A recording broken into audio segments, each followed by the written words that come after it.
interpretarla como tiene que ser, Señor. Ayúdanos a ser literales en la interpretación bíblica y guíanos, Padre Celestial, a considerar el texto y sacar las aplicaciones necesarias para el crecimiento de nuestra vida diaria. Nos ponemos en sus manos, Señor, en el nombre de Cristo Jesús. Amén.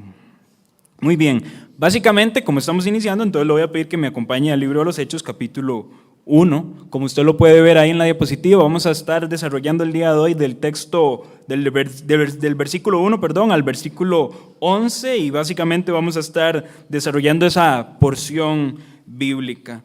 El bosquejo que vamos a estar hablando el día de hoy, y usted lo puede ver también ahí en su pantalla, es el siguiente. Vamos a hablar del contexto general del libro de los Hechos, vamos a hablar de un primer tratado que se menciona en los versículos 1 y 2, vamos a hablar de la resurrección, eso se menciona en los versículos 3 al 5, vamos a hablar de la comisión, eso se menciona del versículo 6 al 8, y vamos a hablar de la ascensión, que se menciona del versículo 9 al 11. Vea la variedad de riqueza en solo 11 versículos de un libro. Tenemos muchísimo que estudiar y le damos gracias a Dios por haber inspirado un libro tan precioso, mis hermanos.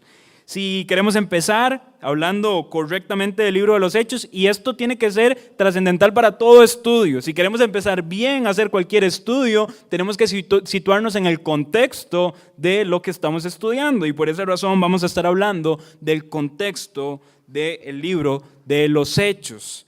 Lo primero que queremos mencionar es que es de suma relevancia. ¿A qué me refiero con eso? Citando el contexto del libro de los Hechos, y yo creo que esto es primordial mencionarlo antes de empezar el estudio de los Hechos. Mis hermanos, no es, y no quiero que me malinterprete, hay libros de la Biblia que si están ahí tienen una razón para estar, ¿verdad?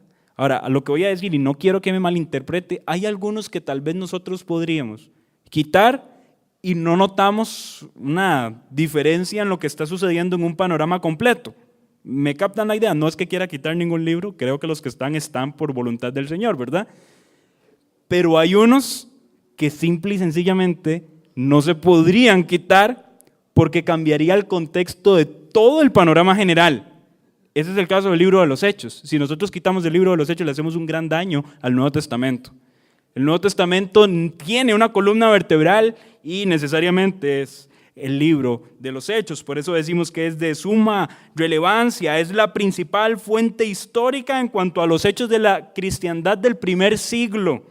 Si usted quiere saber la historia del cristianismo del primer siglo, ese es el libro de los Hechos. Siembra la semilla doctrinal de la iglesia para su desarrollo. Entendemos la doctrina como tal por medio de el libro de los Hechos. Ahí hay un gráfico que nos muestra un pequeño panorama de la importancia, de la relevancia para la comprensión neotestamentaria que tiene el libro de los Hechos. Nosotros en los evangelios tenemos lo que inicia a ser la eclesiología, es decir, el inicio de la iglesia como tal. En Hechos tenemos la historia y el desarrollo de esa eclesiología.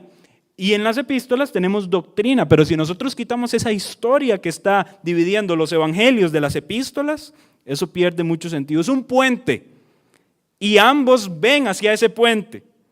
Si nosotros nos ponemos a pensar, los evangelios ven hacia el libro de los Hechos, porque algunas de las promesas que Jesús dijo durante su ministerio terrenal son cumplidas en el libro de los Hechos. Y las epístolas ven al libro de los Hechos porque la base de la formación de la iglesia precisamente aparece allí. Voy a hacer una aclaración y yo creo que es pertinente e importante y llegaremos al capítulo donde vamos a estudiar de eso.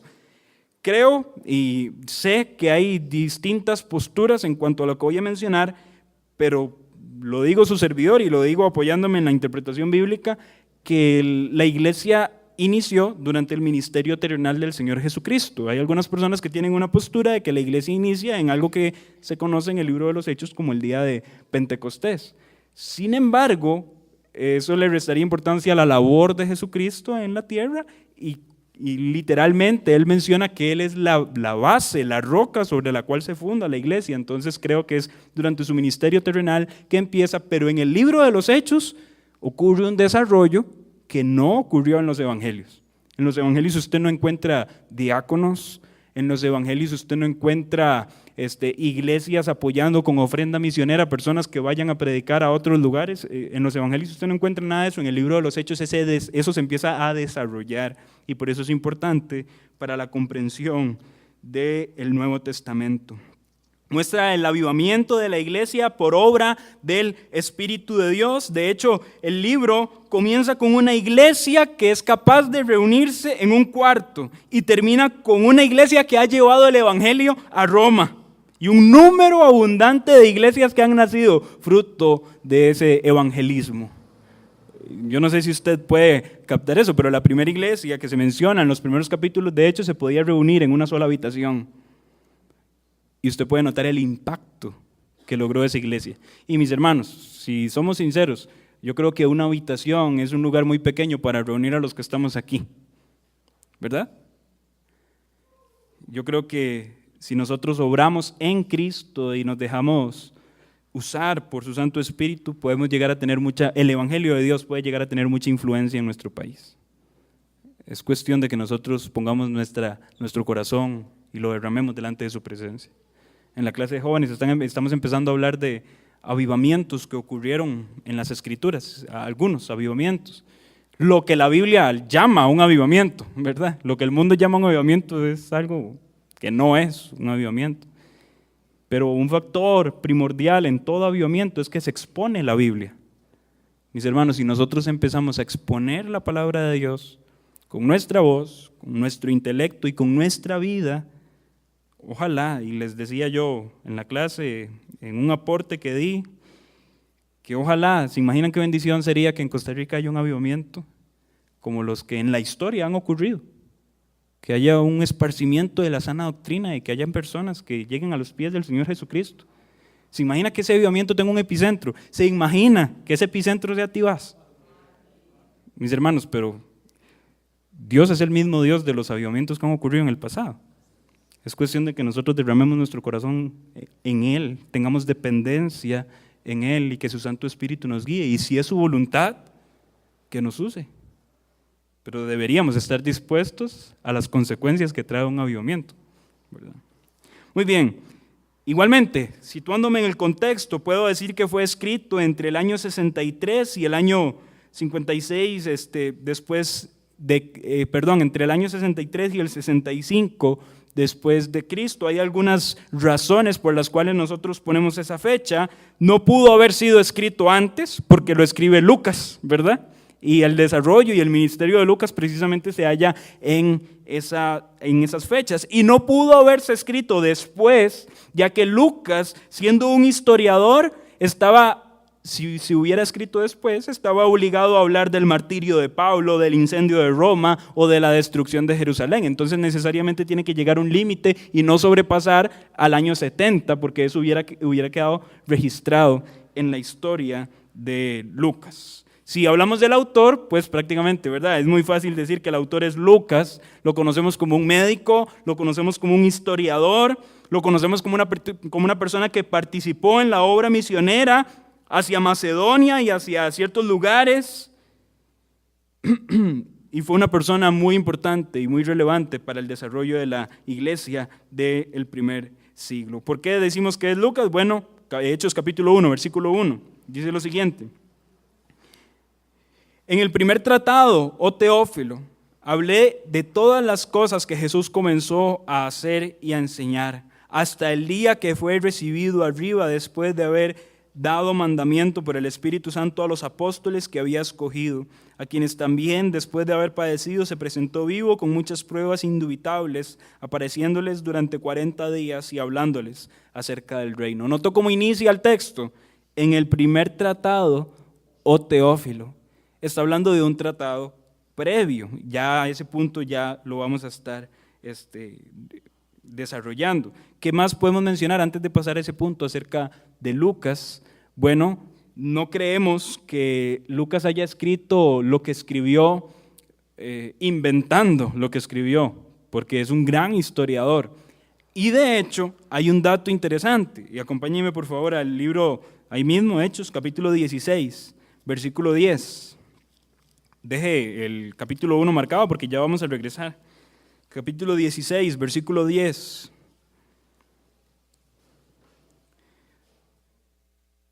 Pablo tiene una visión de un hombre macedonio que le dice que vaya y que les predique. Y el versículo 10 del capítulo 16 dice lo siguiente: cuando vio la visión, enseguida, y note, procuramos partir para Macedonia, dando por cierto de que Dios nos llamaba para que les anunciásemos el evangelio. La forma en la que está hablando el escritor se está incluyendo en la historia. En ese sentido, entendemos que la historia que escribe Lucas no es una historia simple y sencillamente recopilada. Una parte de su evangelio fue recopilado, pero otra parte muy sustancial fue vivida. Él estuvo ahí, él participó ahí, y eso es muy, muy relevante. Muy bien, ahora sí, lo que podemos mencionar en cuanto al primer tratado, que menciona capítulo 1, del versículo 1 al versículo 3, es lo siguiente. Este primer tratado necesariamente es el Evangelio de Lucas. Le voy a pedir que me acompañe a Lucas, capítulo 1.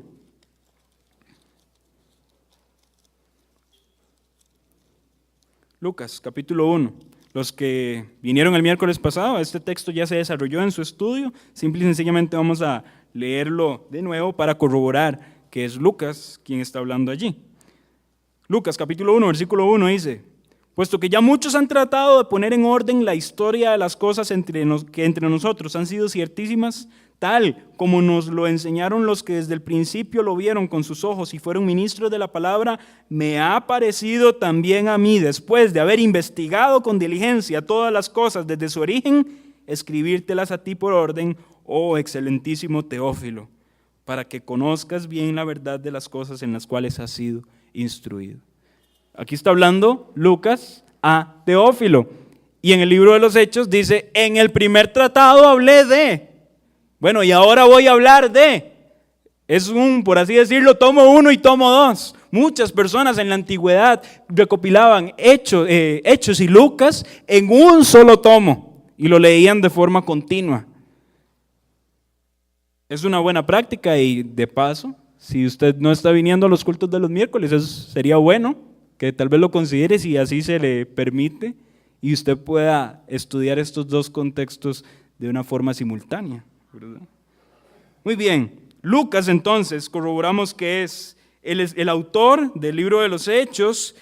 Tenemos conocimiento, según la palabra de Dios, de que él tuvo acceso a información de testigos oculares y de otros creyentes que no fueron testigos oculares. Se relacionó con personas como Pedro, como Pablo, como Timoteo, como Aristarco, como Santiago, como Felipe, entre otros. Él tuvo relación con personas que fueron testigos oculares de las obras de Jesucristo y del desarrollo mismo de la iglesia en el primer siglo. Menciona un destinatario, este destinatario que menciona es Teófilo. No quiero repetir lo que mi hermano Eduardo enseñó el día miércoles, pero hablamos un poquito acerca de quién es Teófilo. No hay mucho material en la Biblia para hallar quién es él. Hay algunas hipótesis, como que es un título honorario, que no es en sí una persona, sino un título, porque lo que significa el nombre Teófilo es amigo de Dios. Entonces, lo que dice esta teoría es que si está poniendo el título de amigo de Dios, todos aquellos que se consideran amigos de Dios pueden considerarse teófilos, por así decirlo, ¿sí? Como destinatarios, ¿verdad?, de lo que se está escribiendo. Otra de las hipótesis es que es un oficial romano, otra de las hipótesis es que es un sacerdote judío. Si usted me pregunta a mí personalmente, tal vez no me lo está preguntando, pero se lo voy a decir, ¿verdad? Yo creo que necesariamente Teófilo tenía que ser romano por la intención y el propósito de la escritura del Evangelio de Lucas. Lucas está dirigido hacia romanos. Todo el contexto de Lucas explica que su Evangelio está dirigido no a judíos, sino a personas romanas, gentiles.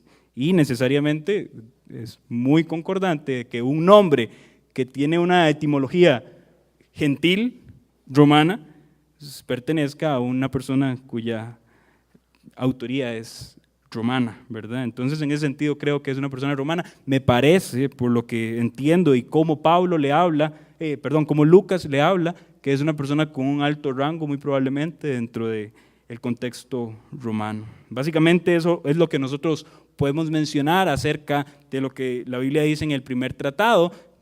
El resumen, bueno, se refiere al libro de Lucas, es el mismo escritor que Lucas, que el Evangelio de Lucas, es el mismo destinatario que el Evangelio de Lucas y lleva exactamente la misma cronología que el Evangelio de Lucas. A partir del versículo 3, vamos a leer Hechos capítulo 1, versículo 3. A quienes después de haber padecido se presentó vivo con muchas pruebas indubitables, apareciéndoles durante 40 días y hablándoles acerca del reino de Dios. Y estando juntos les mandó que no se fueran de Jerusalén, sino que esperasen la promesa del Padre, la cual les dijo: oísteis de mí. Necesariamente hay un punto evidente en lo que Lucas está tratando de exponer a Teófilo, y esto habla de la resurrección de Jesús. Menciona una palabra importante, dice que hay pruebas indubitables de la resurrección de Jesús. Es una palabra muy importante, la palabra indubitable. Las pruebas indubitables, y de hecho esa palabra indubitable es una palabra que le pertenece a personas con un léxico de médico, es una palabra de un doctor, y esto también nos ayuda a corroborar que fue Lucas quien escribió el libro de los Hechos. Proviene de una palabra griega, tekmerion, y esa palabra significa que la prueba dio positivo, una prueba positiva. Y en este sentido, lo que Lucas está tratando de decir es que la resurrección de Jesús, si lo ponemos a través de un análisis médico, da como positivo de que Jesús está vivo, ¿verdad? Ahora, él no es solo médico, es historiador y tiene compañerismo con personas que fueron testigos de Jesús. Necesariamente las pruebas que se mencionan son pruebas indubitables. Es completamente correcto, es completamente bíblico, es completamente verídico afirmar de que Jesús está vivo hoy. Él resucitó, Él venció la muerte. Y son pruebas indubitables las que mencionan esa resurrección. Pone el ejemplo de una de las pruebas, dice, apareciéndoles durante 40 días. ¿Se imaginan cuántas personas pueden ver a una persona si esa persona está 40 días en un lugar? Muchas. De hecho, me gustaría que me acompañe a 1 Corintios capítulo 15. 1 Corintios capítulo 15. ¿Qué le parece si leemos desde el versículo 1 hasta el versículo 9? 1 Corintios 15, del versículo 1 al versículo 9. Dice así: además os declaro, hermanos, el evangelio que os he predicado, el cual también recibisteis, en el cual también perseveráis, por el cual asimismo, si retenéis la palabra que os he predicado, sois salvos, si no creísteis en vano. Porque primeramente os he enseñado lo que asimismo recibí, que Cristo murió por nuestros pecados conforme a las Escrituras, y que fue sepultado y que resucitó al tercer día conforme a las Escrituras. Y empiezan a poner testigos. Y que apareció a Cefas, que es Pedro, y después a los 12. Después apareció ¿a cuántos? A más de 500 hermanos a la vez, de los cuales muchos viven aún y otros ya duermen. Después apareció a Jacobo, después a todos los apóstoles, y al último de todos, como a un abortivo, me apareció a mí. ¿No son pruebas indubitables esto, mis hermanos? La cantidad de testigos que vieron a Jesucristo resucitado. Es muy difícil poner en tela de duda la resurrección de Jesús. ¿Hay personas que lo han intentado? Sí. ¿Hay teorías que intentan explicar que la resurrección de Jesús no fue cierta? Sí las hay. Algunos se basan en la teoría del desmayo y dicen que Jesús realmente no murió, sino que estaba desmayado en una condición vivo, pero sin poder reaccionar, pero eso no puede ser real si usted hace un análisis médico de las características que los evangelios mencionan acerca de la muerte de Jesús. su costado traspasado, y que de su costado traspasado haya salido agua y no sangre, denota que ya se había desangrado previamente antes de que le hayan traspasado con la lanza. Hay otras teorías, y aunque usted no me va a creer, algunas son muy ridículas. Hay un libro que habla acerca de varias teorías de la no resurrección de Jesús, y aunque usted no me lo crea, mis hermanos, aparece como una teoría académica que fue llevado por ovnis. Académica. Irrelevante completamente. Yo creo que ni siquiera hace sentido debatir una posición como esa, ¿verdad? Muy, muy irrelevante. Ahora, las pruebas que menciona son indubitables, completamente real, que nuestro Señor Jesucristo vive. El pasaje que acabamos de leer de 1 Corintios capítulo 15, yo no sé si usted lo sabía, pero es uno de los pasajes más antiguos de toda la Escritura. Es uno de los pasajes más antiguos de todo el Nuevo Testamento. Y ahora, usted me preguntará, ¿en serio? ¿1 Corintios fue escrito tan temprano? No necesariamente, pero esa porción que leímos es lo que se conoce en términos teológicos como un credo. Es algo que se pasaban los discípulos y se pasaban y se pasaban y se pasaban y se transmitía ese mensaje. De hecho, usted lo nota porque en 1 Corintios capítulo 15 hay 2 puntos después del texto que dice, porque primeramente, versículo 3, os he enseñado lo que asimismo recibí. 2 puntos y empieza a citar algo que le fue traspasado a Pablo. Los expertos dicen, y hay hallazgos de esto, de que esto que está citando Pablo en 1 Corintios capítulo 15 en la iglesia primitiva fue un canto.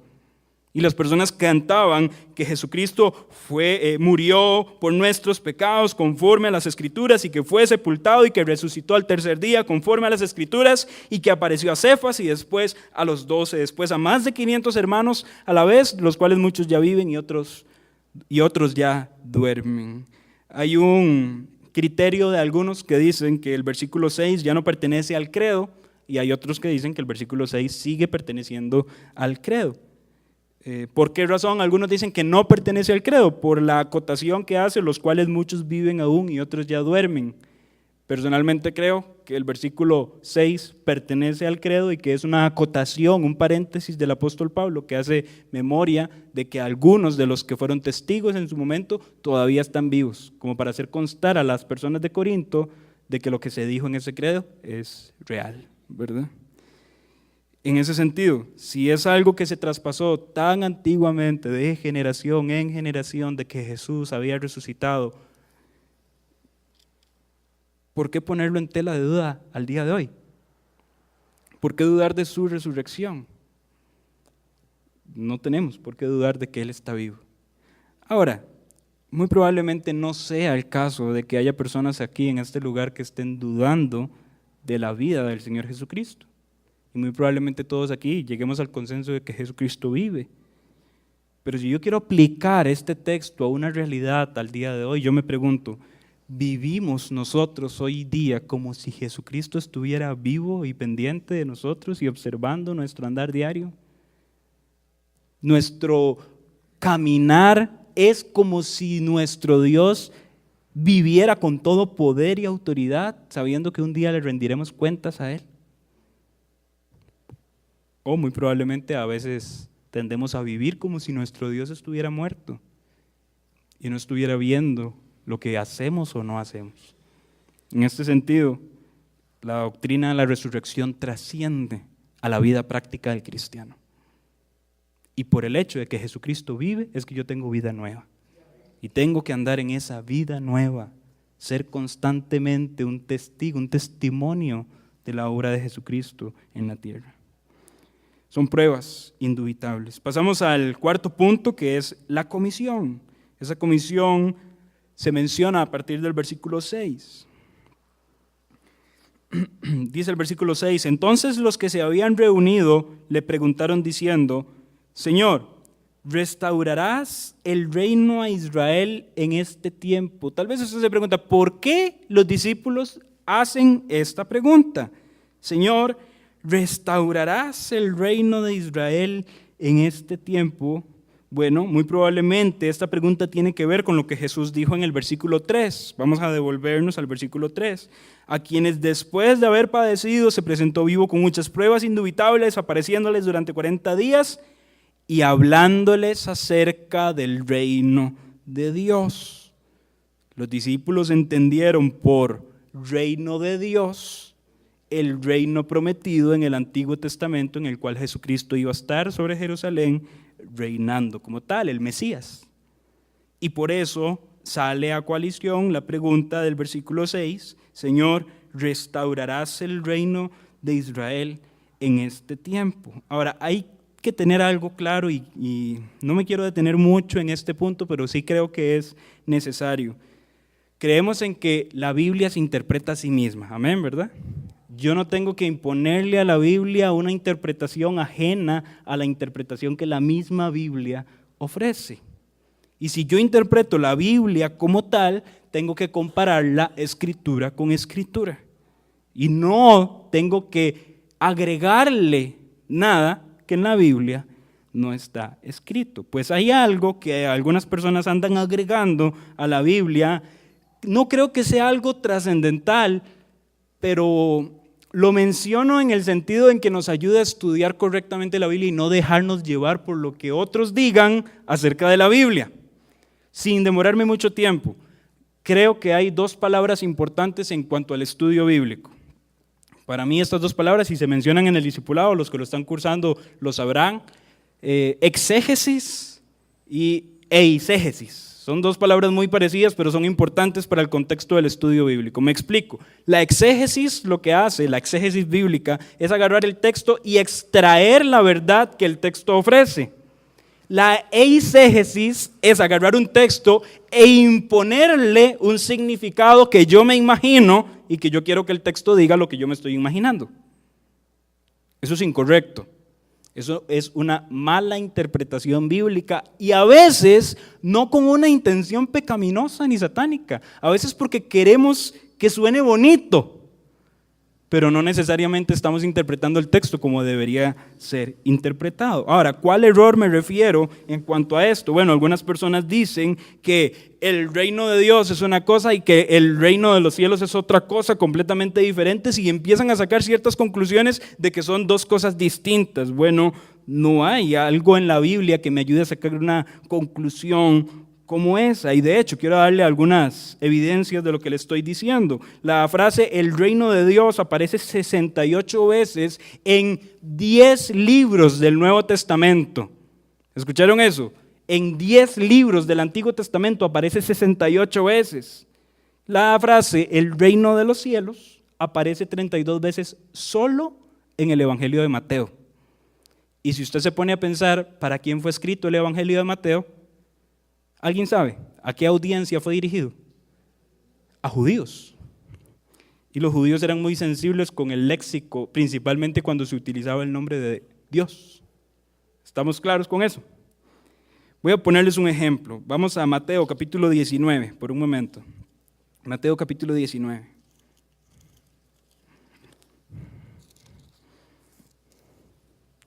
Vamos a leer versículo 23. Es el evento, la historia del joven rico que se acerca a Jesús. Y en el versículo 26, después de que Jesús terminó la conversación con este joven rico, versículo 23 dice, entonces Jesús dijo a sus discípulos, de cierto os digo que difícilmente entrará un rico en el reino de los cielos. Y noten lo que sigue en el versículo 24. Otra vez os digo que es más fácil pasar un camello por el ojo de una aguja que entrar un rico en el reino de Dios. ¿Está hablando de lo mismo, sí o no? El reino de Dios y el reino de los cielos en este contexto está haciendo exactamente la misma palabra, el mismo uso. De hecho, si usted quiere corroborarlo con el pasaje, con uno de los pasajes paralelos, puede acompañarme a Marcos capítulo 10. Deje marcado Mateo, todavía vamos a volver a Mateo, pero acompáñeme a Marcos capítulo 10, versículo 23. Es el pasaje paralelo. Entonces Jesús, Marcos 10, 23. Entonces Jesús, mirando alrededor, dijo a sus discípulos, ¿cuán difícilmente entrarán en qué? en el reino de Dios los que tienen riquezas. Es el mismo pasaje citado ahí y está utilizando la frase el reino de Dios. Volvamos a Mateo, que les dije que lo dejaran ahí marcado. Mateo capítulo 19. ¿De qué está hablando Dios? ¿De qué está hablando Jesús cuando se refiere al reino de Dios y al reino de los cielos? Lo responde la misma Biblia. La Biblia se interpreta ella misma. Yo no le tengo que agregar una interpretación. Versículo 27 dice, entonces, respondiendo Pedro les dijo, el versículo 25, me equivoqué. Sus discípulos oyendo esto se asombraron en gran manera, diciendo, ¿quién pues podrá qué? Ser salvo. ¿De qué está hablando cuando se refiere al reino de los cielos y al reino de Dios? Los discípulos entendieron entonces y dijeron, ¿quién pues podrá ser salvo? Jesús está diciendo, es difícil para un rico entrar en el reino de los cielos, es difícil para un rico entrar en el reino de Dios. Y los discípulos responden, ¿quién pues podrá ser salvo? ¿A qué se está refiriendo el reino de los cielos y el reino de Dios? Necesariamente la salvación, a la condición de la salvación de nosotros como hijos de Dios. El reino de Dios, esa frase como tal, aparece otras seis veces diferentes a la que ya leímos en el libro de los Hechos. La primera vez fue en el capítulo 1, que es lo que acabamos de leer, y otras veces en las que aparece, nada más se lo voy a citar, se los voy a leer y le voy a pedir que usted analice, según la Biblia, de qué está hablando. Y luego, cuando le leo estos textos, usted me va a decir de qué está hablando en la Biblia. Hechos capítulo 8, versículo 12 dice, pero cuando creyeron a Felipe que anunciaba el evangelio del reino de Dios y el nombre de Jesucristo, se bautizaban hombres y mujeres. Hechos 14, 22 dice, confirmando los ánimos de los discípulos, exhortándoles a que permaneciesen en la fe y diciéndoles, es necesario que a través de muchas tribulaciones entremos en el reino de Dios. 19, 8. Y entrando Pablo en la sinagoga, habló con denuedo por espacio de 3 meses, discutiendo y persuadiendo acerca del reino de Dios. 20:25. Y ahora, he aquí, yo sé que ninguno de todos vosotros, entre quienes he pasado predicando el reino de Dios, verá más mi rostro. 28:23. Y hablándoles y habiéndoles señalado un día, vinieron a él muchos a la posada, a los cuales les declaraba y les testificaba el reino de Dios desde la mañana hasta la tarde, persuadiéndoles acerca de Jesús, tanto por la ley de Moisés como por los profetas. 28:31. Predicando el reino de Dios y enseñando acerca de Jesucristo abiertamente sin impedimento. ¿De qué están hablando todos esos versículos? De salvación, de predicar el evangelio. Y necesariamente el reino de Dios ahí quiere decir predicar el evangelio de la salvación del creyente. Los que le dije que hacen una distinción entre el reino de los cielos y el reino de Dios llegan a conclusiones de que el reino de los cielos se refiere al reino milenial y que el reino de Dios se refiere al gobierno de Cristo en los corazones por medio de los creyentes en la tierra, pero no es necesario hacer tal diferencia. A pesar de que en el libro de Hechos, en el capítulo 1, lo que acabamos de leer, cuando los discípulos escucharon la frase el reino de Dios, se imaginaron ese reino prometido mesiánico. Jesús no necesariamente está hablando de ese reino, porque en el versículo 7 dice, Hechos capítulo 1, versículo 7, y les dijo, no os toca a vosotros saber los tiempos o las sazones que el Padre puso en su sola voluntad. Si él tuviera la intención de que hablar del reino de Dios fuese hablar del milenio, les hubiera explicado completamente. Pero les dice, no les toca a vosotros, yo estoy hablando de otra cosa. ¿De qué estoy hablando? Versículo 8, pero recibiréis poder cuando haya venido sobre vosotros el Espíritu Santo y me seréis testigos. Está hablando de evangelismo, está hablando de testimonio, está hablando de salvación. Ahora, no me malentienda, yo soy pro milenio, creo en el milenio, lo creo de forma literal. Creo que es algo prometido en el Antiguo Testamento, que el Nuevo Testamento corrobora la existencia del milenio.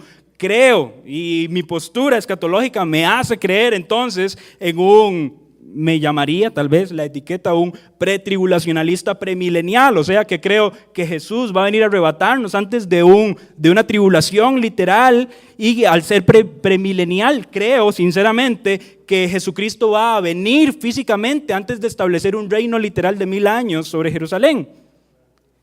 Lo creo con todo mi corazón, pero no creo que esos textos citados del reino de los cielos se estén refiriendo a ese reino milenial, porque soy sincero con la interpretación de la Escritura y no puedo llegar a conclusiones impuestas al texto. ¿Estamos claros con eso? Tal vez no se está refiriendo a un reino terrenal.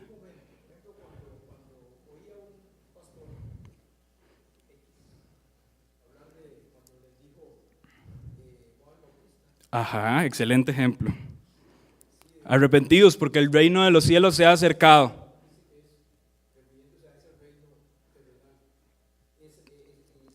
Ajá. Ahora, esa palabra reino de los cielos necesariamente aparece solo en el Evangelio de Mateo, ¿verdad? Y cuando Juan el Bautista dice el reino de los cielos se ha acercado, ¿a quién estaba Juan el Bautista alistando el camino? A Jesús. Y Jesús es la salvación. Y necesariamente Juan el Bautista dice, ya Jesús vino, ya Jesús está aquí en la tierra. Escúchenle predicar porque Él trae el Evangelio del reino. Esa es la referencia, necesariamente. Ahora bien, voy a hacer una aclaración. Si alguien cree distinto a esto, no es una doctrina que tenga que generar un debate y una división, porque no somos salvos en base a la doctrina del reino de los cielos y el reino de Dios. Somos salvos en base a la muerte, sepultura y resurrección del Señor Jesucristo y al arrepentimiento y la fe en Él. En ese sentido, no quiero generar tal vez una discordia de que no cree eso, entonces, falsa doctrina, no necesariamente. Hay ciertas posturas que podemos, y no estoy diciendo que la verdad sea relativa, sino que podemos respetar la interpretación de otros, pero creo que hay una sola interpretación correcta, ¿verdad? Y en ese sentido nosotros tenemos que esforzarnos por hallar cuál es la correcta. Ese es nuestro trabajo como hijos de Dios, estudiar la palabra con esa profundidad. Hallar el mensaje escrito de Dios por exégesis, extrayendo del texto lo que el texto quiere decir, no imponiéndole al texto una idea preconcebida. ¿Estamos claros, mis hermanos? Amén.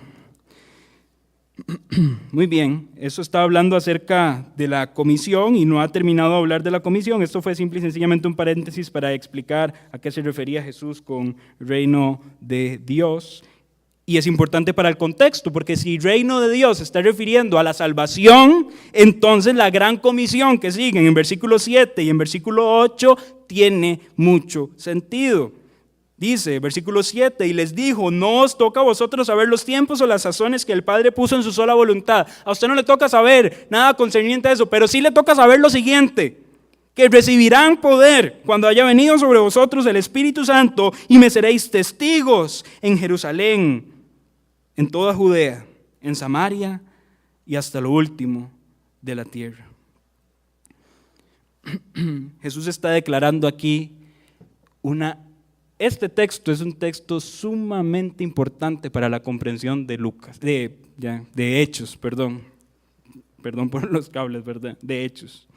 Cuando les está diciendo esto, este versículo 8, necesariamente hay palabras importantes en este versículo y dice, me seréis, pero recibiréis poder. Esta palabra poder tiene un alcance tremendo en el idioma original en el cual fue escrito el libro de los Hechos. De hecho, la palabra griega que se traduce a poder es la palabra dunamis, que años más tarde se utilizó para referirse a la dinamita, ¿verdad?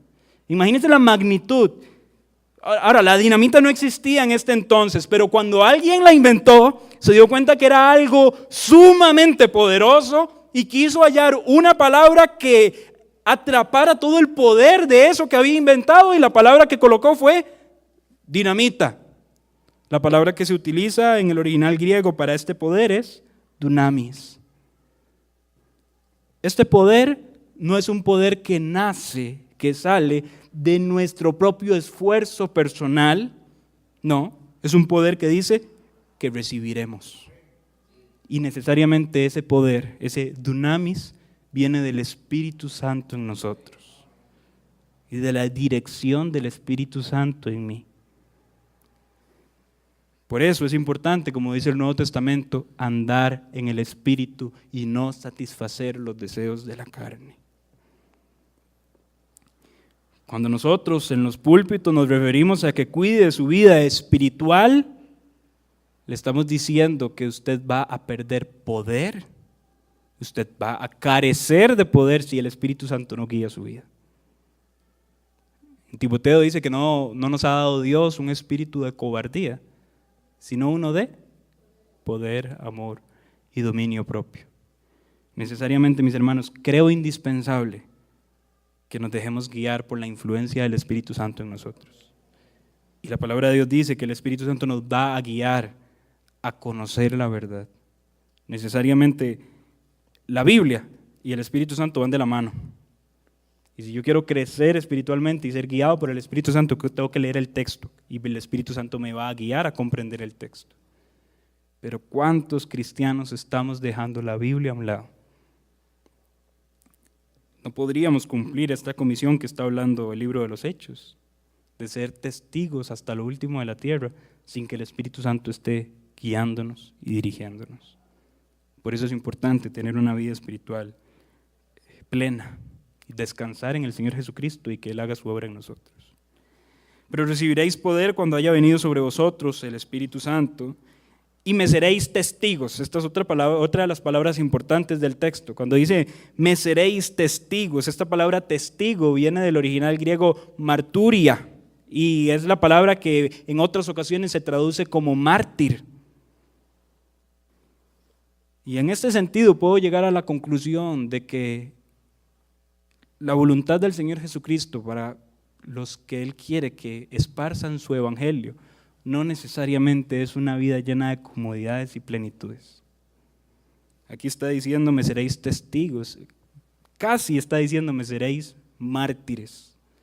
Van a dar testimonio por medio de su sufrimiento.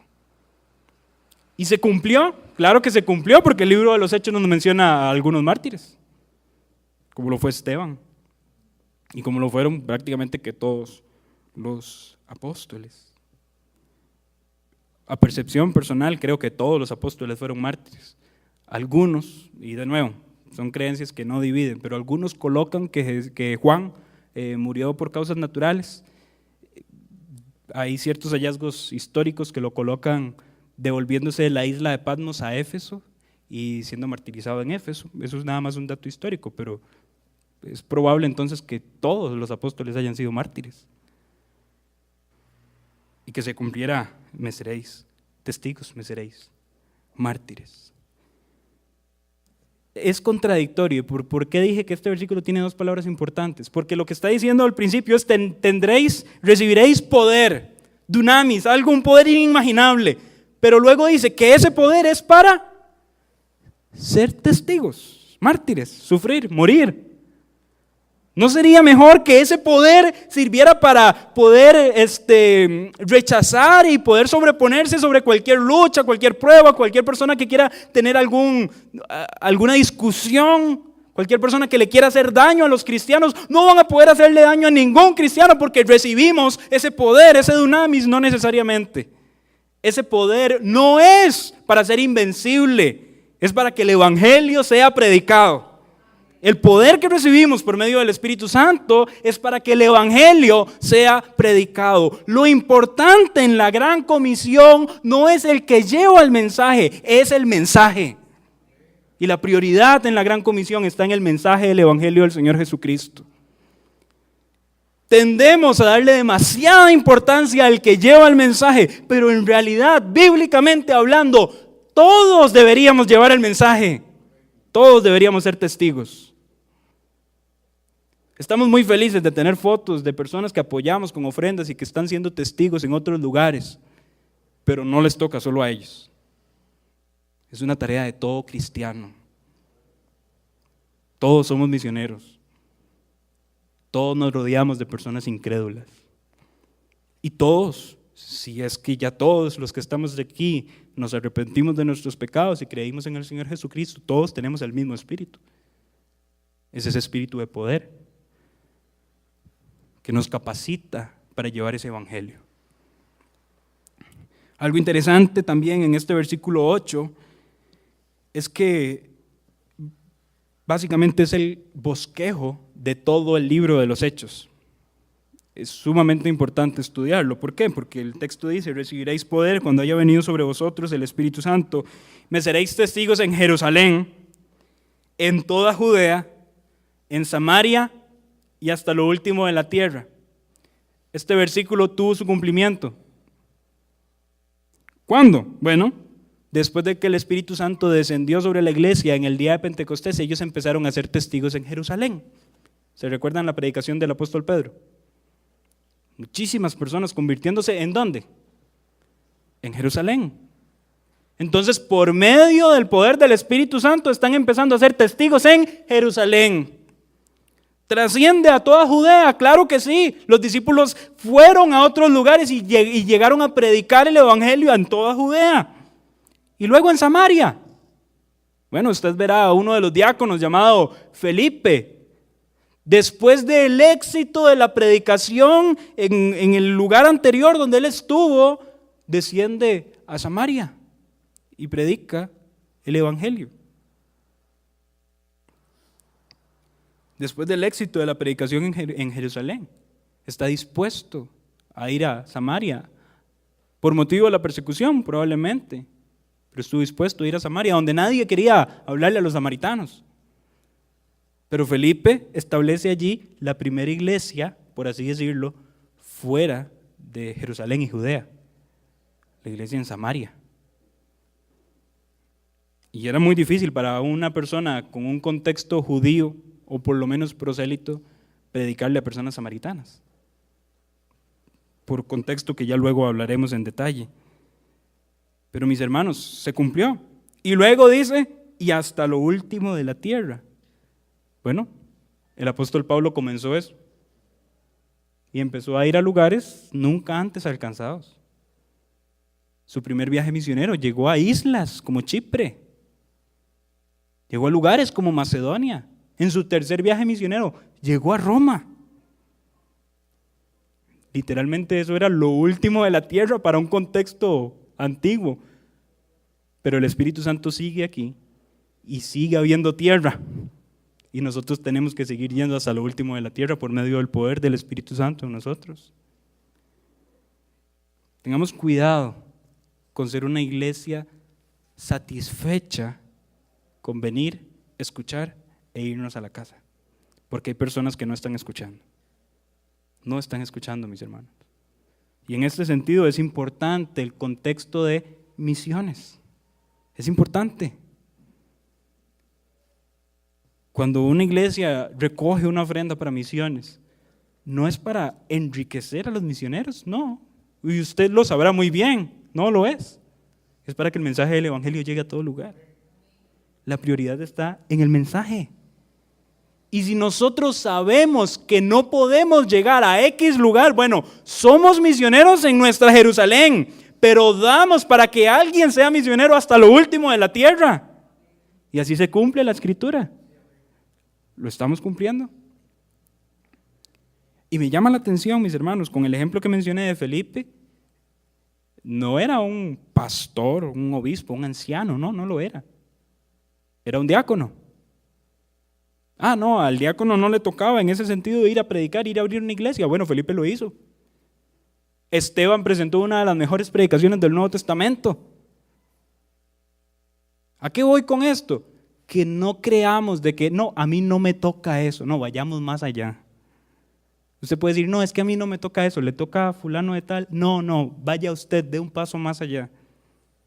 Dé un paso más allá. Y hagamos lo que Jesucristo realmente dijo que nos toca. Ser testigos. Ser testigos. Y en ese sentido, ese texto sirve entonces para el bosquejo, para hacer un bosquejo del libro de los Hechos. Pasamos al último punto, que es la ascensión. Y con eso estaríamos concluyendo el estudio del capítulo 1, del versículo 1 al 11. Vamos a leer versículo 9 al versículo 11. Y habiendo dicho estas cosas, viéndolo ellos, fue alzado y le recibió una nube que le ocultó de sus ojos.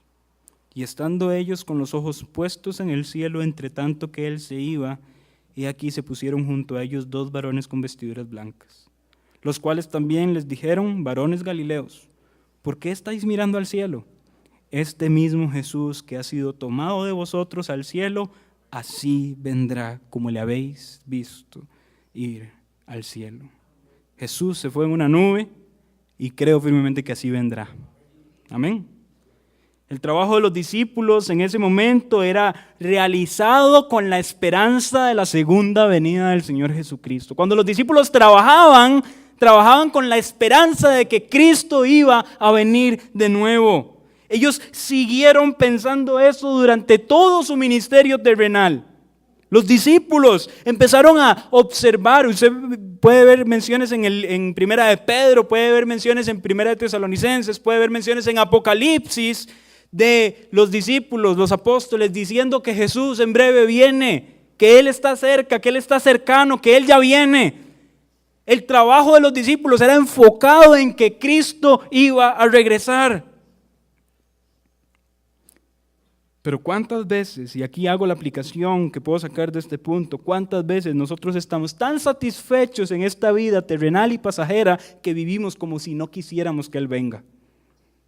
¿Verdad? Señor, estoy esperando su venida, pero primero quiero casarme. Señor, estoy esperando su venida, pero déjeme por lo menos cumplir esta meta que tengo. Quiero sacar mis estudios antes. Señor, estoy esperando su venida, pero déjeme por favor ver a mis hijos surgir y tener una carrera. ¿Dónde están puestos nuestros ojos entonces? Es mejor vivir el día a día como si el Señor Jesucristo viniera, creyendo en la inminencia de su regreso. De hecho, y es muy corroborado por la Escritura y por la historia, los discípulos murieron pensando que Jesús iba a venir pronto. Así murieron. Y usted y yo estamos esperando al Señor Jesucristo. Ahora, de nuevo, sus posturas hay de cuándo viene. Que si viene antes de la tribulación, que si viene después de la tribulación, que toda esa gama de posturas que otro día podemos hablar. Pero un cristiano genuino llega a la conclusión de que Cristo viene y punto.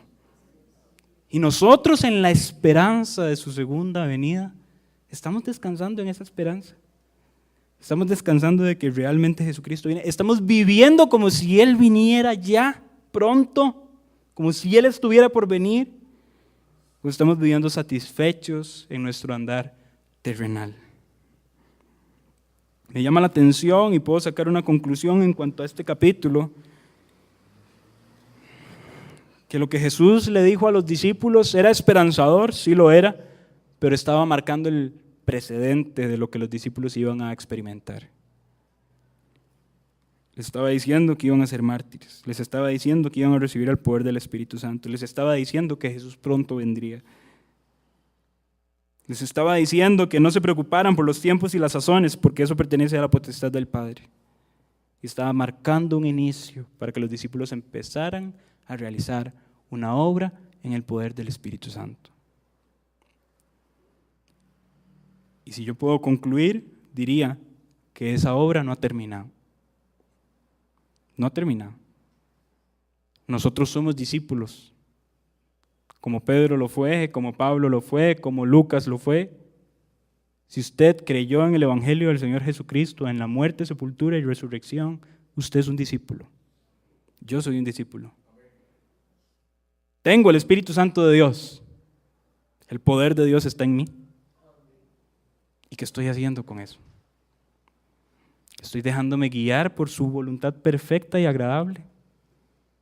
¿O estoy viendo la salvación simple y sencillamente como la escapatoria de la ira venidera? Y punto.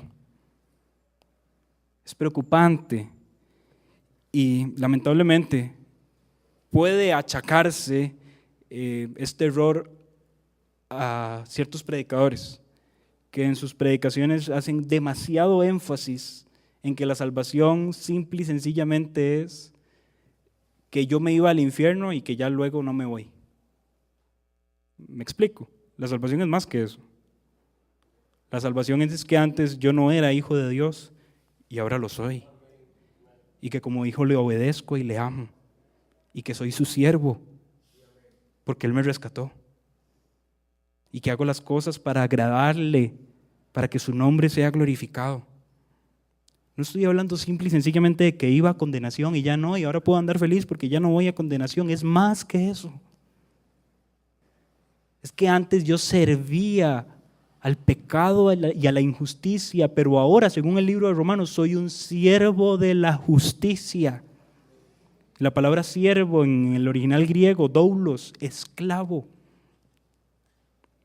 Si viviéramos así siempre, mis hermanos, así vivieron los discípulos, así interpretaron los discípulos el Evangelio. Ellos eran siervos de la justicia. Como les dije al principio, el libro de los Hechos marca un precedente. Una iglesia que se reunía en una sola habitación llegó a expandirse y su evangelio llegó hasta Roma. Bueno, mis hermanos, nosotros estamos aquí reunidos en una gran habitación. Permitamos que el Espíritu Santo y que la palabra de Dios haga efecto. Y que la influencia de nuestro cristianismo llegue a fronteras inimaginables. Una vez que usted es cristiano, una vez usted tiene algo con qué influir. Es más, cambiaría la frase, no es algo, es alguien. Usted tiene alguien con quien influir, y ese alguien es Jesús en usted. El cristianismo como movimiento nació para ser influyente, nació para persuadir a otros, no nació para ser inerte y estar callado. El cristianismo verdadero impacta y transforma. ¿Cuánto impacto estamos teniendo nosotros como cristianos? ¿Y cuánto impacto estamos teniendo nosotros como iglesia? Pero como digo, y casi siempre es la misma conclusión, queremos llegar a puntos congregacionalmente altos. Eso solo se logra con convicciones individuales, porque somos un cuerpo con muchos miembros. No podemos de la noche a la mañana ser una iglesia sumamente influyente si no hay influencia individual en cada uno de los miembros de este cuerpo. Eso quiere decir que cuando usted vaya a decir de la iglesia, uy, viera que es que la iglesia está tan mal, mucho cuidado porque usted es parte del cuerpo de la iglesia. Y si usted quiere que la iglesia esté bien, mejoramos individualmente para que la iglesia esté bien. Amén. Y en ese sentido nosotros podemos ser una iglesia que glorifique al Señor Jesucristo. ¿Qué les parece si oramos para terminar este estudio de esta porción bíblica?